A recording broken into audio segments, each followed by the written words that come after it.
সাদা পাথর প্রাকৃতিক সৌন্দর্যের এক অপূর্ব স্থান, যে স্থানটি বাংলাদেশের টুরিস্ট স্পট হিসেবে সকলেই ঘুরতে আসে। কিন্তু কিছুদিন আগে এই নিউজ হয় যে এখান থেকে নাকি সাদা পাথর সব খালি হয়ে গিয়েছে। কিন্তু আদতে কি হয়েছিল? সাদা পাথর কি এখন আছে সাদা পাথরে?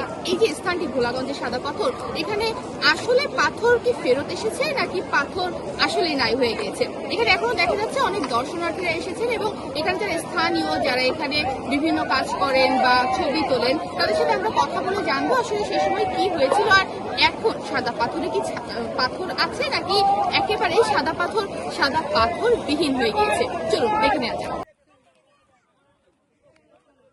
গত ৫ আগস্ট ২০২৫ সালের পর থেকে কয়েক শত কোটি টাকার পাথর ও বালু লুটপাট করা হয়েছে শুধু ভোলাগঞ্জ সাদা পাথর পর্যটন এলাকা থেকে। আগে যেখানে সাদা পাথর ছাড়া কিছুই দেখা যেত না, আজ সেখানের পূর্ব পাশে শুধু বালুময় মরুভূমি দেখা যায়। স্থানীয় লকার ব্যবসায়ীর সাথে কথা বলে জানা যায়, পাথর যতটুকু নিচে এর থেকে 3 ডাবল পাথর ফেরত আসছে।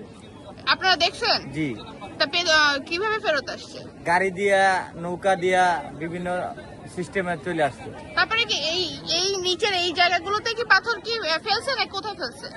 ওইদিকে ফালাইছে, ওই যে দেখেন ফালানো আছে, ওইদিকেও ফালাইছে। ওদের স্বপ্ন পূরণে পাশে থাকতে পেরে আমরা গর্বিত। আর এই যে এইখানের যে পাথর, এই পাথর কি না, এগুলা থেকে নেওয়া হয় নাই। এগুলো থেকে নেওয়া হয় না? এগুলা থেকে নেওয়া হয় নাই। এই পাথর কোত্থেকে আসলো আবার কোত্থেকে গেল?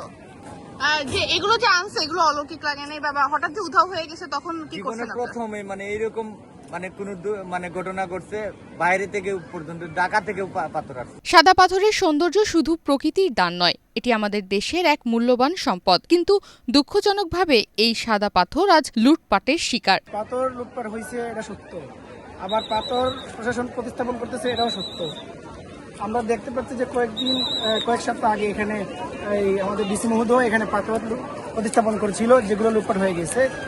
আর সাদা পাথরের পূর্ব সাইড থেকে সব পাথর লুটপাট হয়ে গেছে। এই জায়গাটা প্রাকৃতিকভাবে যেভাবে পাথরে পরিপূর্ণ ছিল, এটা কখনো সম্ভব হবে না। পাথর এই সাইজে নিয়ে গেছে, আবার দিয়ে গেছে। যেই সাইজে নিয়েছে সেই সাইজে দিয়ে গেছে। কোন সাইড দিয়ে পাথর নিয়ে গেছিল? পাথর নিচে ওই যে পিছন থেকে। ওই সাইডে কি পাথর ফেরত আসছে? এই সাইডেও আইছে পাথর ফেরত। এভাবে লুট চলতে থাকলে আমাদের প্রাকৃতিক সম্পদ ধ্বংস হবে, নদী শুকিয়ে যাবে, মাটি ক্ষয় হবে, আর প্রজন্মের পর প্রজন্ম হারাবে নিজেদের সম্পদ থেকে বঞ্চিত হওয়ার অধিকার।